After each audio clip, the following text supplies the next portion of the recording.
Hello, I am Giovanna and this is my risk assessment project. So my patient here is a 22-year-old adult white female. Her family history consists of migraines, heart attack, high blood pressure, and Alzheimer's disease. The patient herself has asthma, anxiety, and suffers from hemiplegic migraines.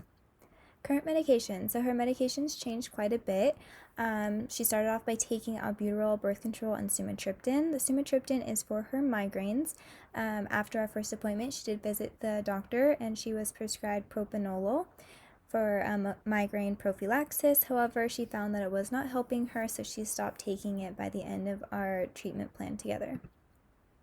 Vitals. So baseline vitals, she started off with 126/98, which did put her in the stage 2 hypertension category, and it did remain there with all of our appointments together.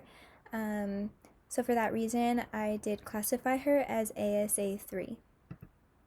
So dental examination. Her history consists of no past ortho or restorations. She does visit her dentist every 6 months, and her last prophylaxis and radiographs were in October of 2020. She does brush her teeth 2 times a day and flosses 3 to 4 times a week. Extraoral exams was mainly within normal limits, but I did detect some clicking on the left side of the jaw due to grinding and clenching. Intraoral examination, class 1 occlusion all around, buccal exostosis, which I'll show a picture of later, and some possible caries on number 3, 14, 18, 19, and 31, as well as some white spots on buccal of number 2, 14, and the occlusal cusps. And here is a great picture that shows us some of the possible caries on the molars. Alright, gingival description. Attached gingiva was generalized pink, firm, and stippled. Free gingiva was generalized pink, firm, shiny, with blunted papilla. And here you can see the buccal exostosis. There were no furcations, no mobility, and no clinical attachment loss. Some contributing factors were deep pits and fissures impacted third molars on the mandible, which you can see down here, and some crowding in the anteriors and occlusal trauma. Probing depths, generalized 2 to 3 millimeter pockets with localized 4 millimeter pockets, mainly down here on the mandibular left side. Radiographic interpretation, 1 to 2 crown to root ratio all around, but there was some horizontal and vertical bone loss localized to the premolars and the molars. AAP was gingivitis with localized stage 1 periodontitis, and her treatment plan is appointment number 1, assessment, number 2, OHI and Cambra, number 3, full mouth prophylaxis and fluoride varnish application, appointment 4, re-eval and re-care in 4 to 6 weeks, as well as a referral to the dentist for a full mouth evaluation of caries and her medical doctor for ongoing hemiplegic migraines. And just to be on the safe side, she did get a medical clearance from her doctor because of her ASA status. Plaque index was 95%. And Cambra assessment, there was a yes for cavitations, visible cavitations. She also takes hyposalivary meds, and there were white spots detected, and her salivary test came back at a 6.0 pH.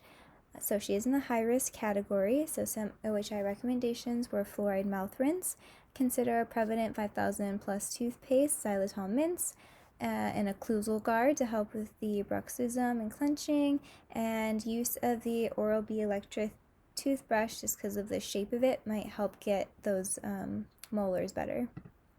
Nutrition analysis. So most of her results came back that her dietary needs were not met. So I did recommend the DASH diet, which is dietary approaches to stop hypertension. It's basically a low sodium diet with more fruits and vegetables. I also told her to drink more water and to aim to get more grains and a serving of low-fat dairy per day. Acid exposures, she was exposed to 20 minutes of daily acid from liquids and 88 minutes a day from solids. So re-eval significant findings, we did have decreased pocket depths, mainly in the lower mandibular left side. Her PI score decreased from 95% to 84%. Her flossing increased to 4 to 5 times a week.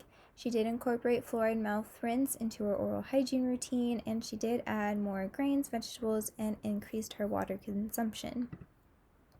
Research and discussion. So hemiplegic migraines are a subtype of migraine with brainstem aura. The only difference is that hemiplegic migraines cause stroke-like reversible motor weakness on one side of the body, accompanied with sensory symptoms such as tingling, numbness, and paresthesia. They can be genetic, and I did find that they can be correlated to high blood pressure.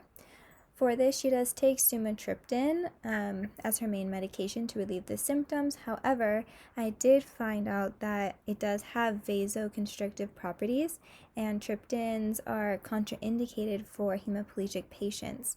The FDA actually mandates that all packages are labeled and state that they are contraindicated for bacillar migraine and hemiplegic migraine patients. Over here, this is the actual screenshot of the FDA drug facts.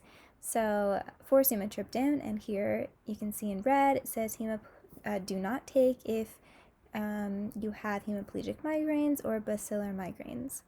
Found this interesting and also thought it could be a potential cause for her high blood pressure. I also found some correlation between bruxism and clenching in people with migraines. It has been suggested that they do predispose migraines, but the exact mechanism is unknown. And in conclusion, the treatment plan was successful. We did decrease some pocket depths, we decreased the plaque index score, and we improved diet. The patient also has set up an appointment with her doctor. Some things I would do different. The main thing would be I would have dismissed her on her first appointment since she was feeling dizzy from a migraine. So I feel like the best thing to do because of that and with her high blood pressure would have been to dismiss her. But the biggest takeaway of all is do not overlook your vitals. They are super important, and because of that, I do feel like I was able to help my patient, and I really enjoyed this project because of that. So thank you for listening.